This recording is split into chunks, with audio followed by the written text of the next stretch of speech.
further delay, without further delay, we're excited to have Rosetta Rogers with us today. Rosetta is the program administrator for the Alabama Department of Senior Services, working with the Gateway to Community Living, or ACT waiver, as well as the Hospital to Home program. And with that being said, Rosetta, I will turn it over to you. And thanks again for joining us. Well, thank you for having me. Thank you, Kevin, and thank you to Ashley for extending the invitation to the Alabama Department of Senior Services. We are a home and community-based waiver service program that works in coordination with the Alabama Medicaid Agency. We house three particular waivers here at ADSS. One, the ACT waiver, and the other is the elderly and disabled waiver, as well as we do some oversight for the TA waiver. But the programs that I work with is primarily the ACT and the Hospital to Home, as we mentioned before. We'll talk a little bit about those programs as we get started. If you have questions, please don't hesitate to drop them in the chat, and Kevin will alert me of those questions. This is very informal, so we're happy to take any questions that you may have. All right, so Gateway to Community Living. This program is funded through funding source. Money follows the person that is provided, again, through Alabama Medicaid. And the purpose of the Gateway to Community Living, or the ACT waiver, nursing homes are required to ask all residents if their desire is to return to the community. Clients that are found appropriate for the ACT waiver have an opportunity to relocate back to their original hometown or any other town in the state of Alabama where they'll have natural support and be provided some services that will keep them in the community safe. The goal is to allow them to remain in the community as long as they desire, with all of the services needed to maintain that same institutional level of living. All right, and who's eligible for ACT? Well, in order to be a client or a representative or participant on the ACT waiver, you must be in an Alabama nursing home for at least 90 consecutive days. Must be a Medicaid recipient, must have be a Medicaid beneficiary for at least 1 day prior to their transition. There is a reasonable expectation that transition can successfully be accomplished within 180 days. So what does that mean? A client has expressed a desire to return to the community. We do a series of evaluations. We interview family, nursing home staff, including the physicians, and kind of get a feel for or a plan for what life can be expected to look like outside of that nursing home facility. And so once we get all of those elements in place, it is the desire to have that resident fully transition back into the community within 180 days. Sometimes we're able to do it in 180 days, and then there are some times that we're not able to. And we probably won't talk a whole lot about those other reasons, other than if housing is not available, that tends to extend the length of stay. Sometimes we run into a rough patch of being able to find affordable income-based or handicap accessible homes within 180 days. So there are some times where that drags out just a little bit longer.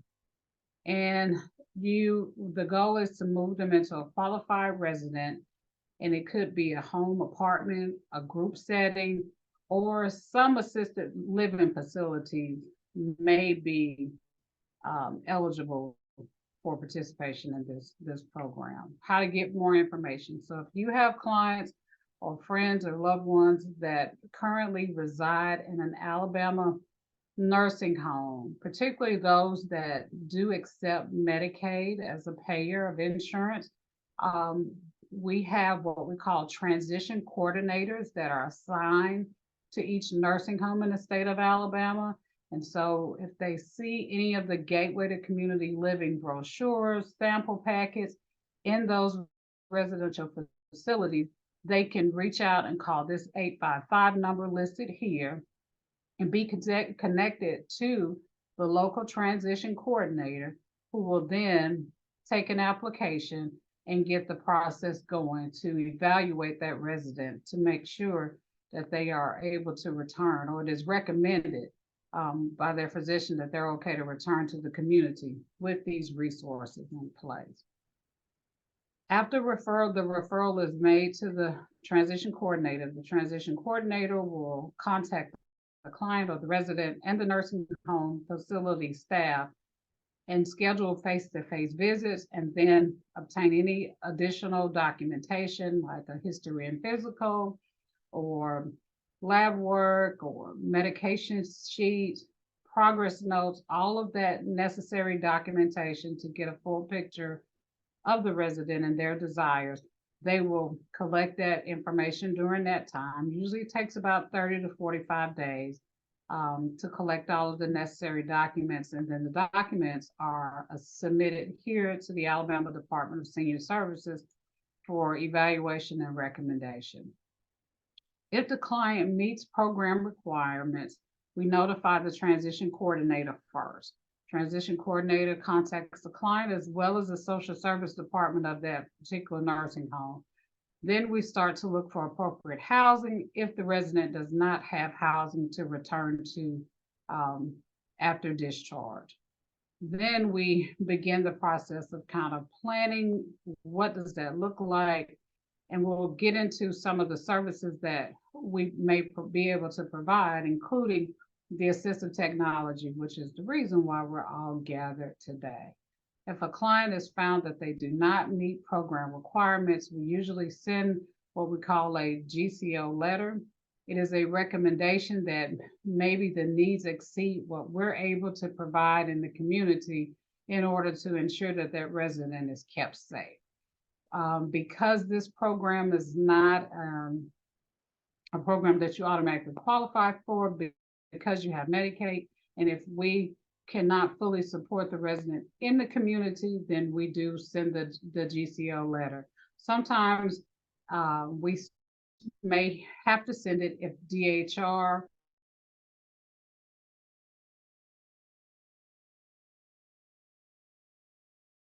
agree with the decision to move forward with returning to the community. We will send that supportive document back to the client just so they have a point of reference. And if there are things that they can work toward, we also try to talk about those things as well. Now, another waiver that we operate is the E&D Elderly and Disability Waiver that is available in each county in the state of Alabama. These are clients that are already in the community and their desire is to remain in the community, but they meet nursing home level of care.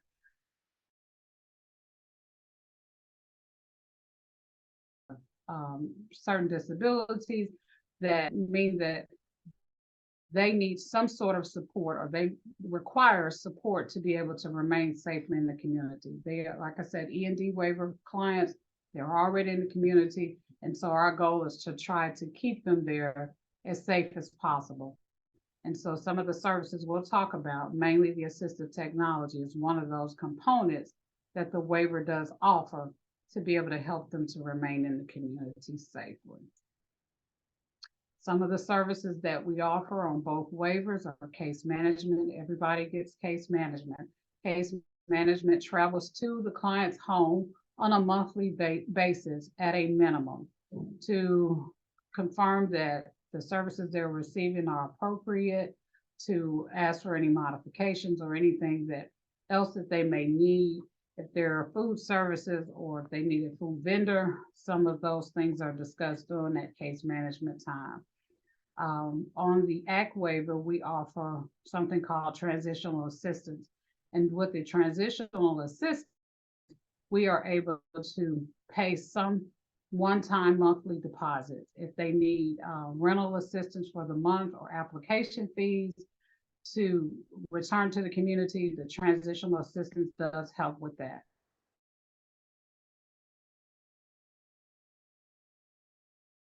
program, we can use transitional assistant money for that. Those are one-time, all of these, some of these services are one-time allotments, or they have a lifetime limit, and we will talk about that as well.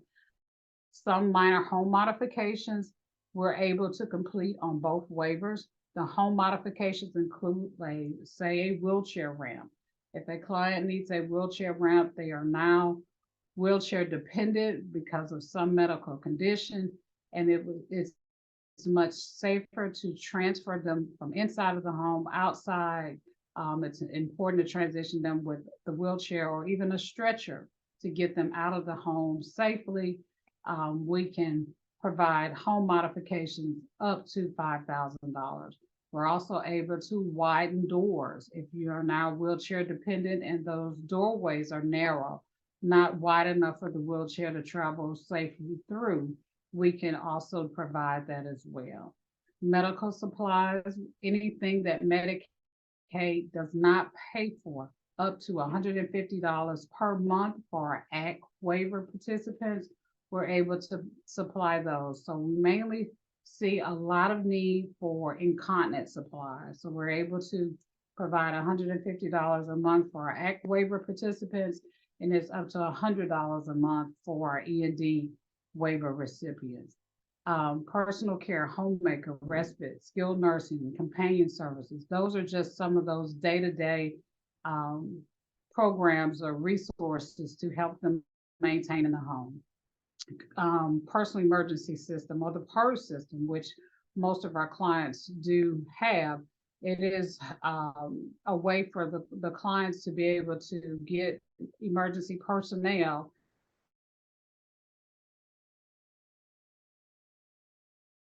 or they're home alone. That PERS system usually hangs around the neck, and the signal is used. I think they are now using cellular devices or cellular towers to be able to locate the clients and send help immediately.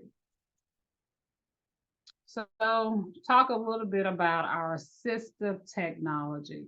So under the ACT waiver program, or Gateway to Community Living, we can provide up to $15,000 in a lifetime for transitional, I apologize, for assistive technology. On our elderly and disabled waiver, there is a $10,000 lifetime limit with a $2,000 annual limit. And I'll kind of tell you a little bit of rationale behind the difference in that allotment.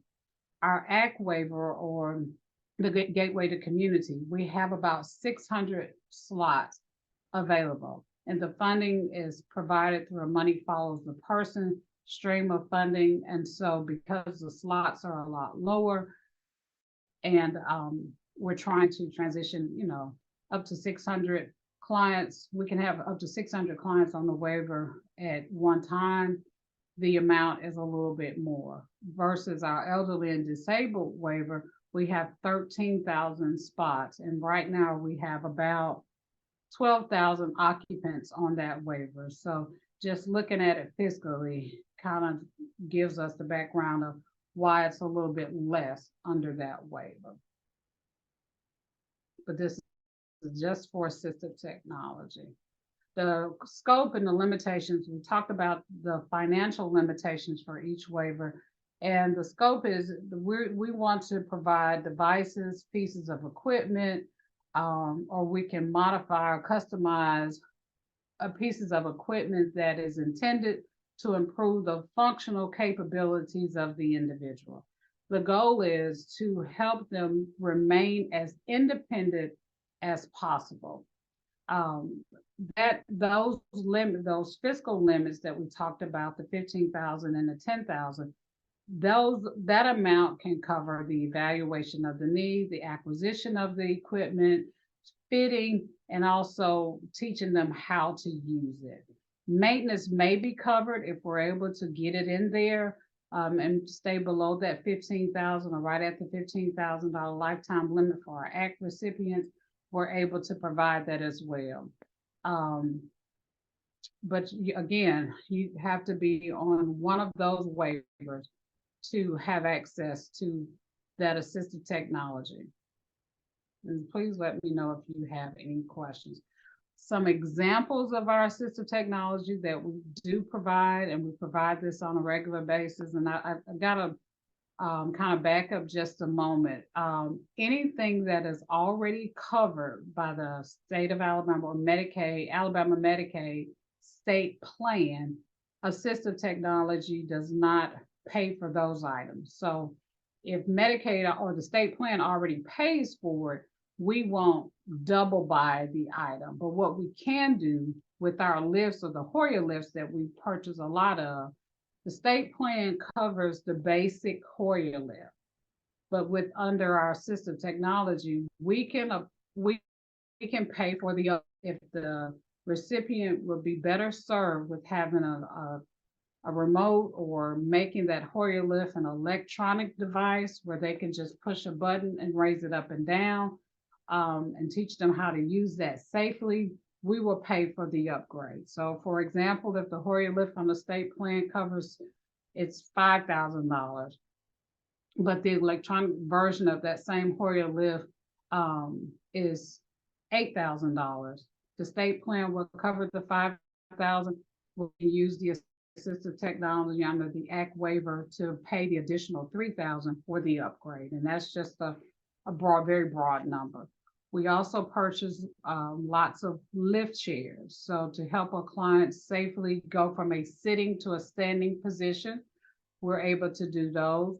And they range anywhere from $700 to maybe $2,500. We also purchase communication devices and boards. Some diagnoses, some other programs, if they also participate in a homebound program that's done through rehab services, if they already purchase or can purchase those devices, we won't duplicate the service, but we can use the assistive technology to enhance the item that they're already purchasing if needed.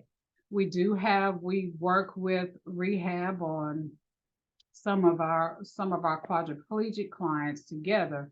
And if they need a stair lift to maintain a level of independence in the home, we have purchased stair lifts as well under the assistive technology.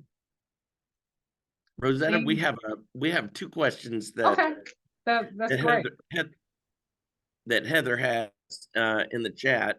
Okay. The first one is there a number folks can call to see if they qualify for waiver services?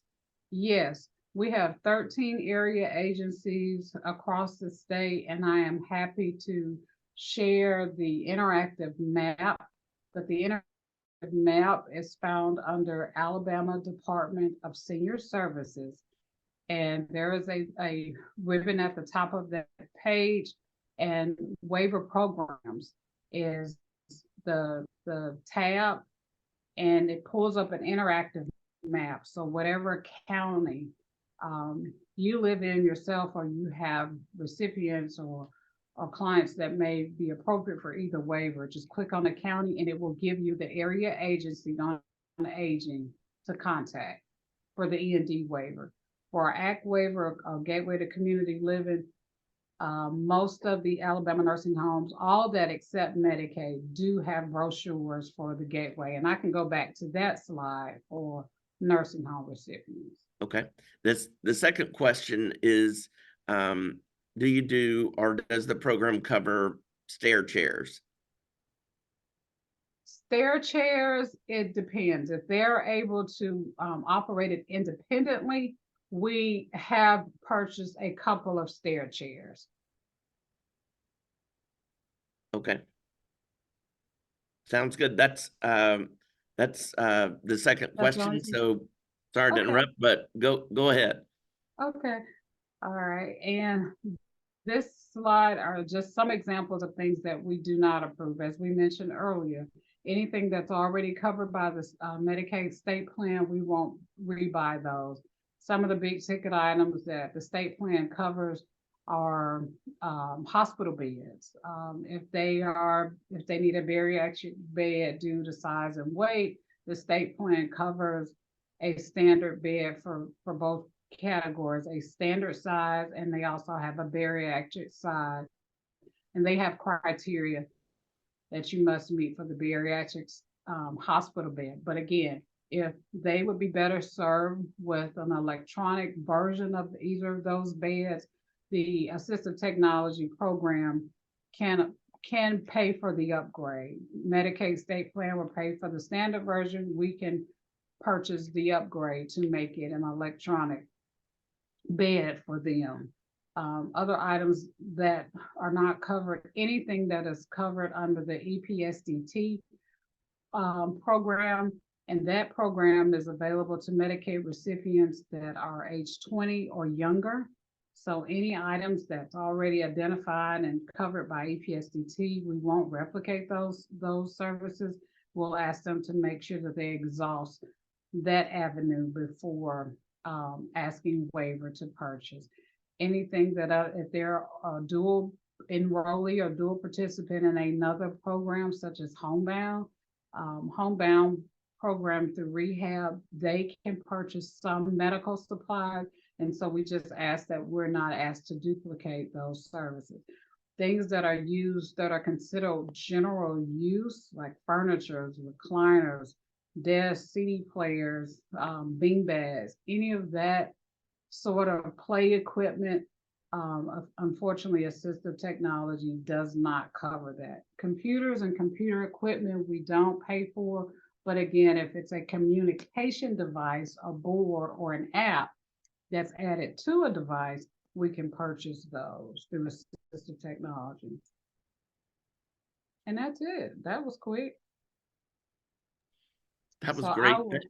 I'll go back to that gateway number if you guys need it. And if you have a person that is in a nursing home facility, they can contact Gateway at the 855-236-6341 for more information. And I will apologize, I didn't think about adding our AESS website, but I'm happy to drop that link into the chat so that you guys have that available. Okay, great. I did have one question that I thought about just a minute ago. Okay. What I've seen in other states, and just wanted to check to see if Alabama did that, for the ACT waiver specifically, we talked about that's the goal is to get someone that meets certain qualifications and has expressed a desire and can be successful moving out of the nursing home into the community. Are there qualifications or provisions that cover maybe someone that's in the community but is at risk of going to a nursing home? So kind of the opposite of if they're already in the community and they are thinking about going to a nursing home to get the care, or they're at risk for whatever reason, maybe their condition has changed, and they would like, and to basically prevent them to go from going into a nursing home. The elderly and disabled waiver would be appropriate, or an appropriate response for them. Yes, they are already in the community. They are trying to avoid institutionalization. Then yes, the END waiver would be the appropriate route to go. Okay, great. Thanks for the clarification there. Oh, sure. Any other questions? Let's see, I don't see anything in the chat. If anyone has any questions, please type those in or ask directly. Rosetta, we really appreciate your time. That being said, I'll turn it over to Ashley McElroy with the APTAT program to let her share a little bit more information about that. Okay. And I will drop this website in the chat. Thank you so much, Rosetta. That was very informative. I loved learning about those resources.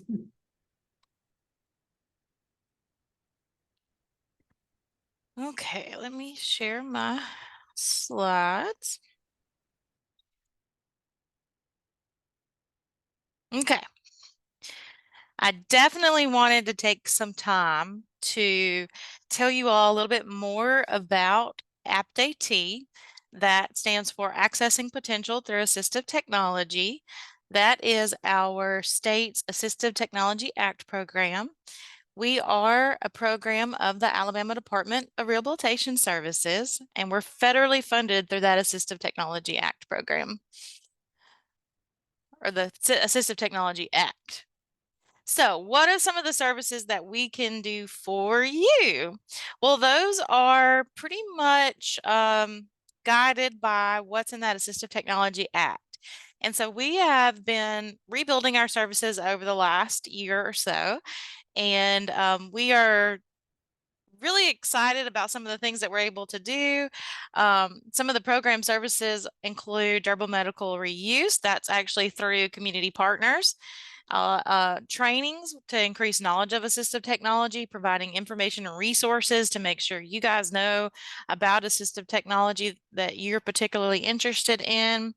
A short-term loan program, that's a lending library, and then assistive technology demonstrations. So, one of our favorite activities that we have is our short-term loan library.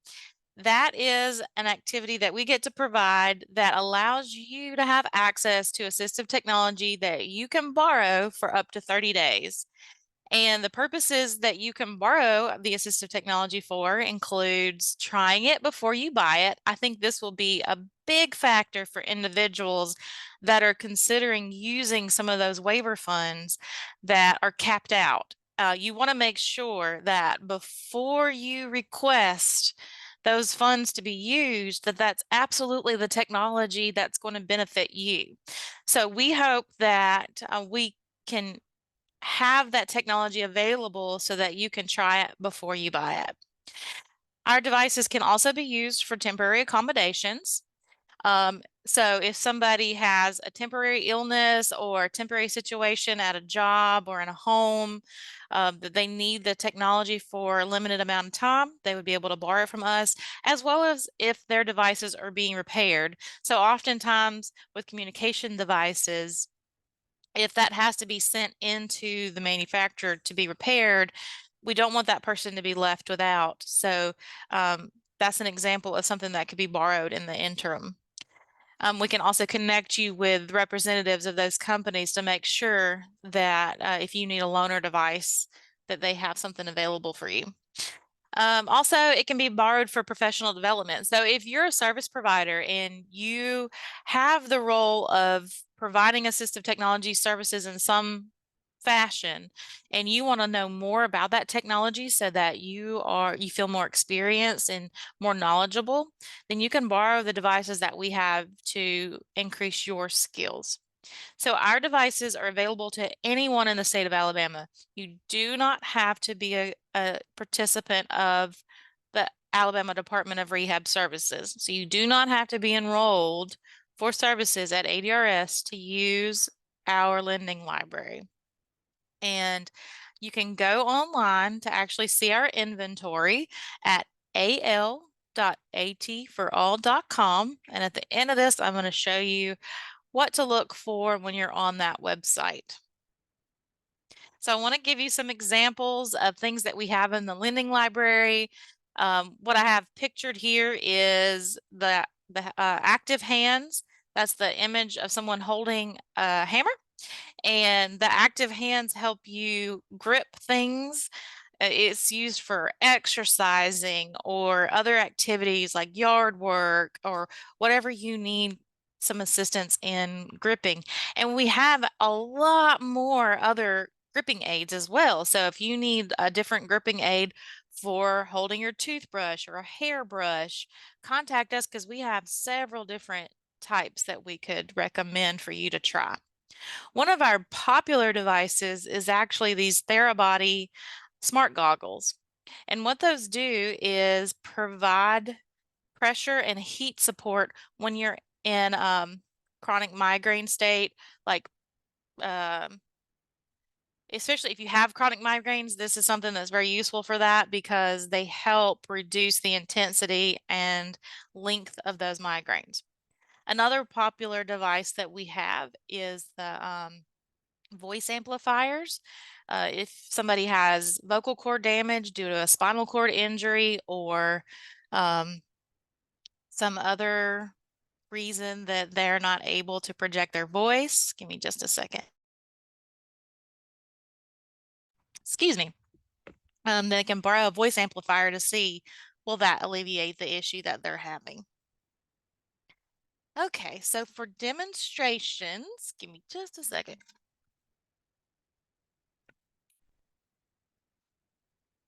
Okay, for demonstrations, we offer hands-on support of device overviews. So basically, you can contact us and come in to sit with our experts on assistive technology and look and compare devices that you're interested in pursuing. So this gives you a little more support than just borrowing the device and taking it home. You can actually schedule a time to come meet with us. We have a demonstration center now open in Birmingham, and we're working with some partners to be able to open some more across the state. So you actually have time to come in, you schedule, and you sit down with us and you look at some different options of devices, and we'll help you compare and contrast those features to see what to help you make a more informed decision on which device would work best for you. Some examples of things that we have available for demonstration. So we have different seating options. We have things like active chairs, sit stand stools, a kneeling stool. This chair that's pictured is actually one that you'll often see advertised for older adults who need some additional support moving around their home. It has a power lift in it. So if they need to be able to reach a cabinet in their kitchen while they're cooking, and they do need to sit while they're cooking because it's difficult to stand for long periods of time, well, they can use this chair and then raise themselves up to be able to reach those higher areas. We also are adding a couple of power assist options for individuals who use manual chairs but need that additional support, especially for long distances. We currently have the Firefly, which is essentially a scooter attachment for a manual wheelchair. It connects to the front of the wheelchair and you're able to drive it like you would a scooter. We also have things like the Roomba, and an example of a way that we might give a demonstration for that, especially if someone uses a communication device and they would like to know, am I able to control the Roomba and complete a chore in my home and have some of that independent responsibility? Then they can come in and we can work with the technology that they use or put a system of technology together to help them figure out what they need to access devices like the smart home equipment that's available. I wanted to give a couple of more examples that would be more related to individuals who might be served on the senior services waivers. We do have some bath chair options. We have limited options, but we do have an option for one of the lifting bath chairs. We also have a couple of options for seat cushions that help provide that lifting support. I know that a lot of people typically will invest in the lift recliners. That's a very common purchase for families. And I had a situation where somebody was saying, my mother really needs that support. Even when we go out to a restaurant, she had gotten to the point where she wasn't even comfortable going out to a restaurant because she was embarrassed by how she required assistance standing up from the restaurant table.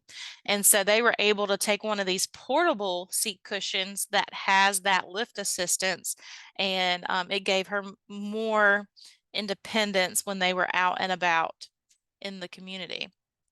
We've also added a couple of mobility supports.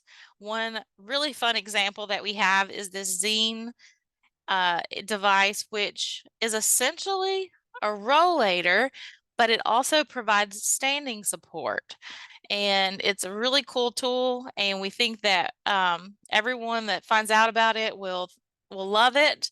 And so we'd be happy for you to come in and get a demonstration of that device. And then we're working on adding different types of patient lifts. The one that we currently have is this inflatable system called the Camel system, and it actually allows you to put it underneath the patient. Let's say they've fallen in the floor, or they've had to get in the floor for some reason, and maybe the caregiver would typically have difficulty getting them up out of the floor.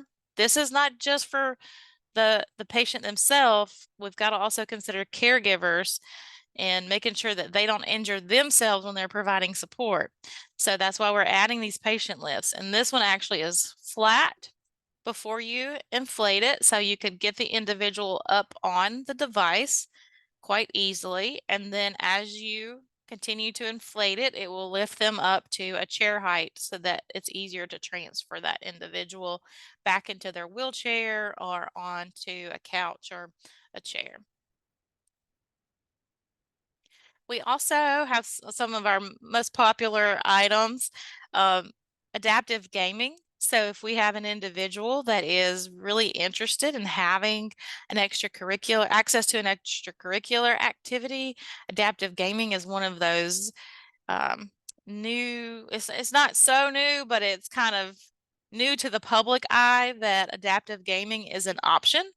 And we're happy to have people come in and try out the adaptive equipment so that they can see what works for them.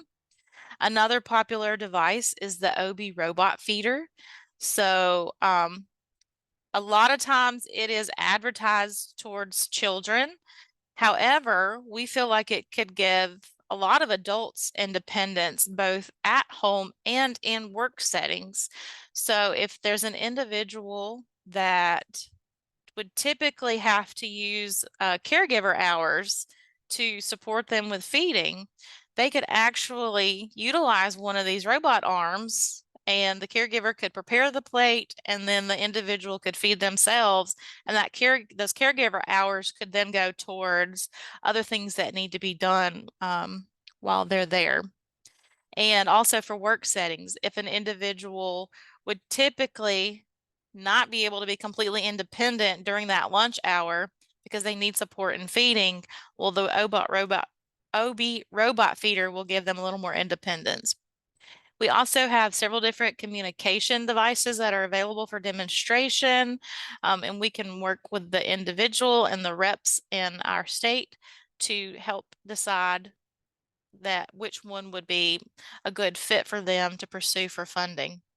We do not provide evaluations for AUGCOM, augmentative communication, but we can provide that initial guidance on what devices are out there and which features you're looking for.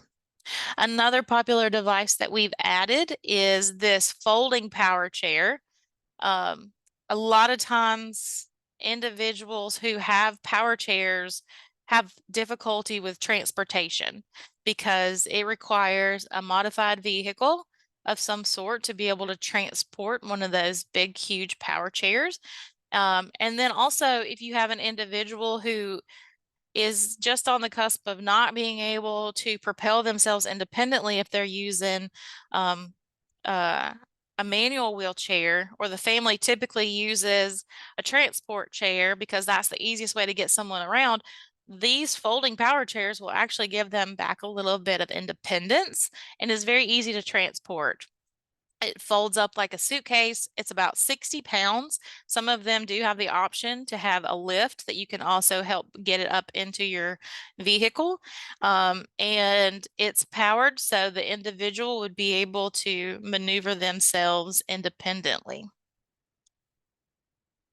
So some of the other things that we do here at APTAT, we do partner with 5 different organizations to help provide durable medical equipment reuse, and they accept donations across the state of durable medical equipment. They clean it up, and then it's available for free to anybody who needs it. So to find your local reuse center, I have that information here. We have the Remedy Center in Birmingham. We have the Waste Not program in Huntsville, the Goodwill Gulf Coast in Mobile, the Real Project in Dothan, and the Care Project in Montgomery. So we have them strategically placed across the state. We also provide training. So if your organization would like customized training to help increase the knowledge and skill base of the staff there, whether that's a school system or a workplace or a service provider, we can come in and provide training to help increase knowledge of assistive technology. And we are going to be putting together a rural roadshow, and we hope that you guys will start following us on social media so that you'll find out when those are scheduled. So we plan to target some of those rural areas of the state to make sure that those individuals know what resources are available for assistive technology, including a lending library. So our assistive technology specialist, Jessica, she plans on taking a mobile library across the state. So when you attend these rural road shows, you'll be able to check items out on site. And then we're also here as a resource for the state to provide information on assistive technology. So whether that means somebody contacts us to say, who would be my service provider for this type of device, or I have this situation going on and I would like some suggestions on what assistive technology we could consider. We are happy for people to contact us and ask those questions, and we hope that we can get you to the information that you need. Okay, so when you want to request a loan from us, when you want to borrow one of our devices that are available through the lending library, you can request that through that al.atforall.com website. You can go on there and make sure that you see our logo in the top left corner. That is the state of Alabama with some gears and some icons of people with disabilities. And because there are other states that use the AT for All website, so you want to make sure you're on the Alabama one. Once you're on that website, you can access our inventory by clicking on item list, which is on the left. You can click on the item categories, which is in the bottom of the page, or you could type a keyword into the search bar at the top of the page. Once you're on that item list, you're going to want to make sure that you use that drop down option where it says program, and you want to select APTAT as the program of choice. That's now going to show you which items we have available in our inventory. Some items are available for loan, or most of our items are available for loan, which means you have the option to borrow for 30 days. But some items will specify that they're only available for demonstration. So those are the items that you will need to email us about and request a demonstration with one of our staff. And under each item, it'll specify if it's a loan or demo item. And it also lets you know if it's currently available. If it says that it's due back by a certain date, that means someone currently has it checked out. You'll be put on a waiting list to receive that item. When you do request an item, you're able to just select it or put it into your cart. And then once you've selected each of the items that you'd like to borrow, you'll go to the cart at the top of the page and check out. Once you check out, it'll send us a notification that you are requesting that item. It's very helpful when you're putting in a request if you put in a description of what you plan to use those items for or where you heard about us. It helps us know kind of where you're getting the information, and also whenever our staff reach out to you to process that loan, they may be able to make additional recommendations based on what you plan on using it for. So I know that this website can get very overwhelming to try to comb through and see which items. But if you let us know what your thought process is on why you're requesting those items, then we can offer that additional support to help make sure that you're able to borrow all the items that would benefit you. Okay, so I also have our contact information and resources, and we can send this out. Our best contact, if you want to get information from us, is to use the APTAT email address, which is aptat@rehab.alabama.gov. And I do beg of you to follow us on social media. That is currently our best outlet for letting you know when we have webinars going on. We have a LinkedIn page and we have a Facebook page, and you can find that as Accessing Potential through Assistive Technology. We also have a YouTube channel, and these webinars that we're recording will go up on that YouTube channel, and we have other webinars that we've recorded on that. Pretty soon, we will have a newsletter, so be on the lookout for that. We'll post on our social media when that's available for you to sign up. And that's how we will start sending out information about what devices we have in our library and webinar opportunities as well. If you're curious, if you happen to know people in other states and you're curious about what resources like this are available in other states, I do suggest going to the link for the National ATAT Technical Assistance and Training Center. They have a list of all the ATAC programs in the country and the contact information for those, because these resources are available throughout the United States. All right. So let me look and see the chat.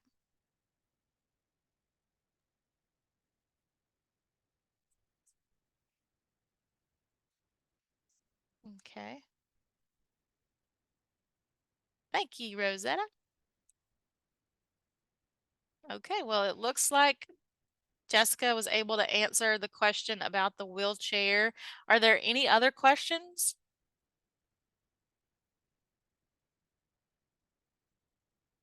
Well, hearing none, and I don't see anything left in the chat. Actually, thank you for your overview of the program. Also want to thank Rosetta, and thank you for your time and presenting today, and also to everyone that attended today. Hope you got some great information. And again, thank you again for attending. Thank you, Rosetta. We really appreciate you. All right. Y'all have a good day. Have a great week, everyone. Bye-bye.